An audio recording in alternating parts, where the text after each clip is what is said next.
Hello, everyone. Welcome back. My name is Joon Kim. I'm an educational consultant working with students and just about any adult learner when it comes to learning whatever it is you want to learn, uh, mostly students who are working in schools. So thank you to Life Coach University for having me this month of September to share with you some very simple, easy concepts from the field of psychology and education that you can use for your everyday living. And of course, as this month's Pay It Forward, I invite all of you to go ahead and pay it forward to someone else using your knowledge and or skills and talents.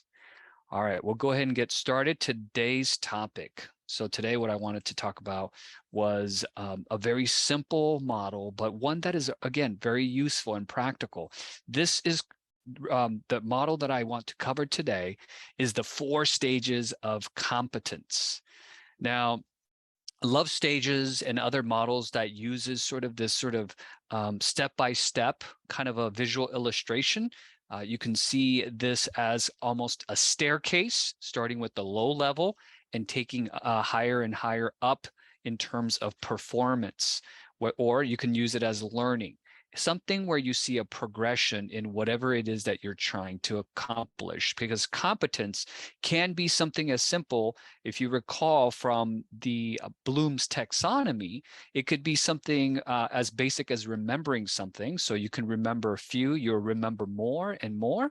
Or if it's actually something like creating something, it's a lower tier level of creating and something simple, and then maybe creating more complex and so forth. So the 4 stages of competence and the 2 variables, right? The 2 sort of factors of consideration. If you think back to the Eisenhower matrix, where we looked at importance and urgency. So in terms of this 4 stages of competence, we're actually looking at consciousness and competency. That's why it's called the 4 stages of competence. So if we're looking at those 2 sort of factors, again, very much like the Eisenhower matrix, we get 4 possible combinations. So let's start with the lowest. So this is the smallest amount of time, and it's the lowest level of performance or lowest level of competence. So if we're talking about consciousness and competence, the lowest level will be unconsciously incompetent.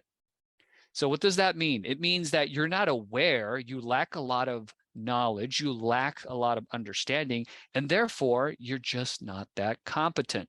So this would describe when we start something new. So maybe we're trying to learn something new, like let's say pickleball. Pickleball is a sport that has really become popular. It kind of looks like tennis because it has a paddle and a ball, but certainly different in some very significant ways. The court, for example, is much smaller, but anyhow, so going to talk about pickleball, if you are unconsciously incompetent, that means you're basically a beginner, or another word often used is novice. You are starting off something new, so you really don't know what you don't know. And this means you don't even know what the equipment might be called. You don't know the rules of the game. And you certainly don't know techniques, because you just basically pick up the paddle and you just swing at it, because that is sort of the objective of the game, is to get the ball over the net. So this is where you can look at it in terms of the word ignorance, right? Because you're unconsciously incompetent. And so lacking that awareness, lacking that basic understanding, you're very much ignorant in whatever it is that you're beginning. Now, the good news is this stage isn't permanent. As long as you understand that learning is not permanent unless you give up. So let's say we are starting something new, like pickleball, and you keep practicing. Because what's going to happen when you keep practicing at something, a new task? Okay. Now, think about it in terms of our consciousness and our competence. So if you began sort of the most basic first stage of competence as an unconscious, incompetent individual, the next level would be consciously incompetent. I know that seems a little off, but allow me to explain. So now that you've been playing for, let's say, 3 months, now you're aware of where you lack competence. So now you know some of the basic things like the names of the equipment. You understand the basic rule, the objective of the game, and you're starting to get familiar with some strategies, maybe some techniques, and you are getting better at the game of pickleball. So this is where you might be referred to as an intermediate level. You are consciously incompetent. You know what you can do, but you also know what you cannot do. Maybe you know that you can get the ball over, but you really struggle to perform the serve because, again, the serve is a little different. So again, this is stage 2. So we started with unconsciously incompetent, and with a little bit of practice and some time, we graduate to the next level. So this, now you're consciously incompetent, but you are a little bit better. So, right. So again, we all know that when we practice something, we get better at it. So what would be next? Well, we've had both incompetent and incompetent. We went from unconscious to conscious. So the third stage would be to be consciously competent, right? So now you're conscious, it is effortful, you are aware, and now you're actually competent. So this could be, again, the timeline can vary, and it also varies from whatever we're talking about. Today, we're talking about pickleball, but we could be talking about math, and more specifically, maybe we're doing, algebra. We might be doing long division. Whatever it is, it goes through these stages. Now, some people would argue that you don't always go in this order, but again, with many of these types of psychological models, there isn't an exact like biological way to prove that this is indeed the case. Although this model, I think once we're done, you will agree that it is very reasonable that this is indeed exactly what happens. So again, just to summarize, you start off not knowing, okay, you're ignorant, you're a novice. Then with practice and repeated performance, you elevate to the next level of consciously incompetent. Now you know you're pretty good, but you understand a lot of what you don't know. And so, of course, the next level with that intentional practice and effort, you're going to elevate to consciously competent. And what we would use to describe this level is proficiency. So now you are consciously competent, but you do have to put forth a lot of effort. You are thinking about things, you understand what you know, and you execute that. So this is a very, very common place where people will stop. So this is where you are diligent to put in the effort, the extra practice, and you are persistent. And some would argue that this stage out of the 4 stages is the longest, where the majority of the people spend the longest period of time. And again, one of the things to keep in mind is these models, they're very practical and they're very easy to apply, but always keep in mind that there's a certain level of variability. It is not a one size fits all. And so in this case, while it is recognized that this is the likely stage where most people spend amount of time, we would also acknowledge that the duration we spend at each stage is heavily dependent on our level of effort. Because think about it. I mean, if we're not putting in the time, if we're not putting in the effort, why would we expect to get better at something, right? That just makes intuitive sense. If you're not good at something and you don't do it, your skills are not going to get better. So those of you that struggle with whatever it might be, it could be typing, it could be math, it could be a sports game, anything where you have said to yourself, you're not good at that and you don't spend time doing it, Well, guess what? You're going to stay at that level 2 or level 1. But level 3, where you're consciously competent, is because you have put in the intention, you have put in the time and effort to now have reached persistent or proficient status. So again, going back to the pickleball, you have been playing for a year now. And again, like I said, it may be shorter. It might be 8 months for some people. It might even be 6 months because again, some of you might be playing every day and therefore you get to that third stage much quicker than someone who's only playing once a week. So what is the last stage? And just based upon the different combinations, one could figure out that the last one is unconsciously competent. And if you think about that, wait a minute, how are you unconsciously or unaware, lacking awareness, be competent at something? And in fact, there's plenty of examples that we can apply this model to beyond just pickleball. So unconsciously competent is where we're doing something and we're actually good at it, but we're not utilizing a lot of our attention and focus. It's almost become automatic is the way a lot of times we describe it. So if we're talking about pickleball and you've been playing for 3 years, you've been playing every day for 3 years, you have probably graduated from level 3, consciously competent, to now unconsciously competent.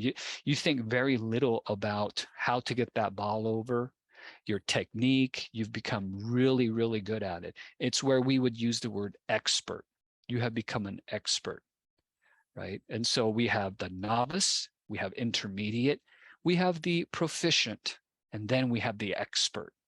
Expert is someone who is doing something and they're good at it and they don't even know, or they require very little effort.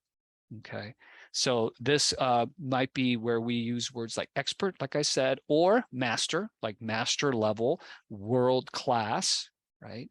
And so, for example, thinking about pickleball, this would be the individuals who really don't need to think too much. They're going based off of instincts, and a lot of those skills have become just purely automated. Now, some of you don't play pickleball, or you're not even familiar with pickleball. So let's go ahead and try to apply this using something other than pickleball. So here's a great example that we can use this for: the 4 stages of competence. Driving, okay? When you are driving a vehicle, when you are first starting off, you don't know how to drive. You don't know what things are called. You don't know where they're located. You are just beginning. So you are unconsciously incompetent. And you probably don't have a license to operate that vehicle. But again, you're learning, you're starting off. So you don't know what you don't know. For example, you don't know at that point maybe to slow down when it's raining, okay? Or depending on the conditions, how far of a distance you need to place between your vehicle and the vehicle in front. So again, a lot of these things are outside your realm of consciousness because you're just a novice. But let's say you've been practice driving for a while. Now you're consciously incompetent. Now you know some basic things. You know how to move the car forward. You step on the accelerator and you use the brakes. And you are now getting better and you are becoming sort of intermediate in terms of your skill level, but you're certainly not an expert driver. So again, moving on to stage 3, now you're consciously competent. Now you are a safe driver, or I should say a safer driver, because you know about putting on your safety seatbelt, you know about your mirrors, you've sort of that has become automatic. And also, I think there's a lot of cars these days, the newer models, where it has a memory setting. So then if there's multiple drivers, it knows exactly the angle of the mirror and the distance from the chair, the seat to the steering wheel. So it automatically sets that those details to your personal specifications. So now you graduate to level 3, what we have been saying as the conscious competent. And now you are now very competent at driving. Your insurance rate, your auto insurance goes down, and you know how to drive defensively. You know not to speed. You are consciously making those intentional decisions. You have become very proficient at driving. So level 4, when you become so good at driving, you don't even really think about things. It's just you're on autopilot. Those of us that have been driving for, let's just say 15, maybe 20, 25, 30 years, how many of us have driven our vehicle and arrived at our destination and don't remember how we got there? Anybody have that happen to them? You have driven to your destination and you don't remember which streets you took. You really don't even remember the lights that you stopped at. Because again, it's become so highly automated. It's become so automatic that you are now unconsciously competent. We can now drive and eat at the same time. I know when we're starting off, no, we dare not do anything else. We are focusing all of our attention at driving and only driving. I mean, we're looking at the mirrors, we're making sure the cars to the left and right of us, safe distance. There's so many things that we need to pay attention to. But as we move up the stages of competence, we become novice, intermediate, proficient, and then you become an expert. You have a lot of experience. And so you know that you can drive safely without expending a whole lot of conscious effort. So all of this, there are some key important things that we can learn from this. Well, when you look at the 4 stages of competence, you can use it to gauge where you are, or if you're a parent, you can see where your kid is currently performing. Are they aware of what they're doing? Are they not aware of what they're doing? How is their competence? Are they competent right now? Are they incompetent? And now you have a little bit of a structure to have a conversation with them. So you can tell your child, you're not, playing your sport with the full understanding of the strategies involved. Well, that's probably because they're a novice. But once they, again, start to get better and understand the game, then they are consciously incompetent. So they're, again, not performing well, but they certainly are aware of where they need to improve. And then that takes them up to level 3. So now they practice, now they're getting better. But again, they're putting forth a lot of effort and conscious awareness into their performance. But once they get to that expert level, that last stage 4, they are now unconsciously competent. So hopefully that's a lot of examples to help you become more familiar and comfortable with that. One other thing that I would share with you is that when we are learning something, we usually learn from someone else, right? Or these days with technology, you're just watching a YouTube video or some type of online material that you're reading for yourself. But I'm referring to when you are learning from someone. I suppose it could be a video online or someone's written material online. But basically, when we're learning something new, who would you say is the best person to learn from? Or said a different way, if you are trying to learn something new, and we discuss these 4 stages of competence. So we have the novice, we have the intermediate person, we have the proficient person, and then we have the expert person. Who do you want to learn from? Do you want to learn from the novice, a fellow person who's starting off just like you? I think most of us would say no, that we don't want to learn violin lessons from someone who doesn't know how to play the violin. I mean, that's pretty obvious.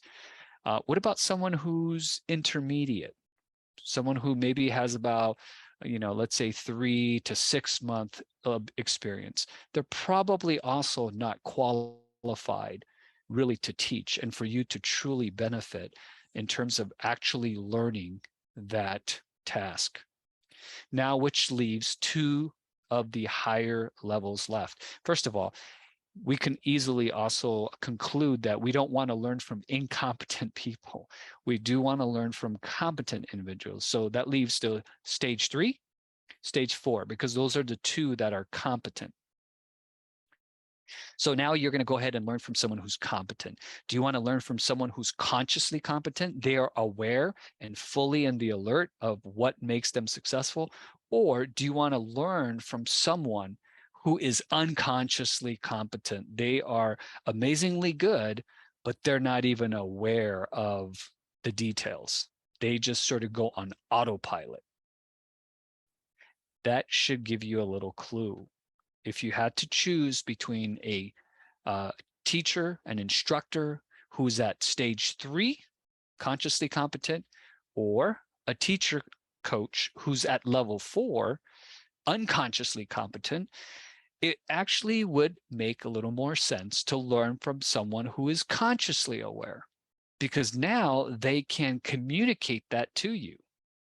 Someone who is so good, they are a world-class performer. Let's say golf. Again, we could use this for so many things. A person who is an expert world-class golfer is not aware of their swing. For them, it's just you go up there, you address the ball, and you swing through. That's the extent of their awareness, because so much of their performance, their expertise is unconscious.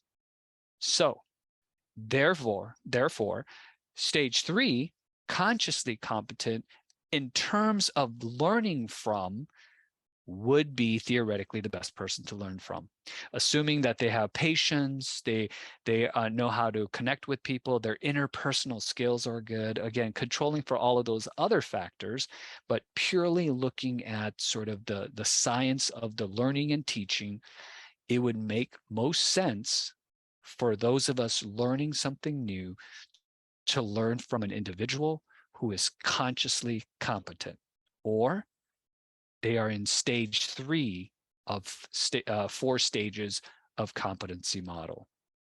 I hope you found that useful. Again, you could apply it to just about anything.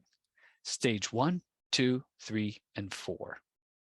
And remember, how long we stay at each stage will vary from person to person. Thank you so much for joining me. Have a wonderful rest of your day, and I will see you tomorrow.